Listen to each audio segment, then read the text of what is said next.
உலகம் முழுக்க பெண்கள் மத்தியில வைரங்கள் மீதான மோகத்த கிளப்பி விட்டது ஒரு பாட்டு. ஆனா, அந்த பாட்டு வெளியான படத்தோட வெற்றிக்கு பின்னாடி மர்லின் மன்றோ அனுபவிச்ச அவமானம் என்னன்னு உங்களுக்கு தெரியுமா?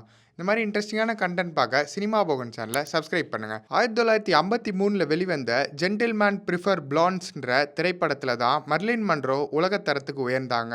இந்த படத்துல வர diamonds are the girls best ஃப்ரெண்டுங்கிற பாட்டு இன்னைக்கு வரைக்கும் ட்ரெண்டா இருக்கு. இந்த படம் தான் மர்லின் மன்றோவை கவர்ச்சியின் சின்னம்னு முத்திர குத்தி வச்சது. ஆனா மர்லின் அவர்களோட உண்மையான கனவு ஒரு சிறந்த நடிகை ஆகணுங்கிறது தான். ஸ்டுடியோக்கள்லாம் அவங்கள ஒரு கவர்ச்சி பொம்மையாவே வச்சிருக்க நினைச்சாங்க. அவங்க நடிக்கிற திறமைய யாருமே மதிக்கல. ஒவ்வொரு காட்சியும் அவங்க நடிப்பு திறமையை நிரூபிக்க போராடினாங்க. வெளித்தோற்றத்துல சிரிச்சிட்டு ஜாலியா இருக்கிற மாதிரி தெரிஞ்சாலும் படப்பிடிப்பு தளத்துல அவங்க தனிமையிலேயே போராடிக்கிட்டு இருந்தாங்க. அழகு ஒரு சாபமா மாறுமா?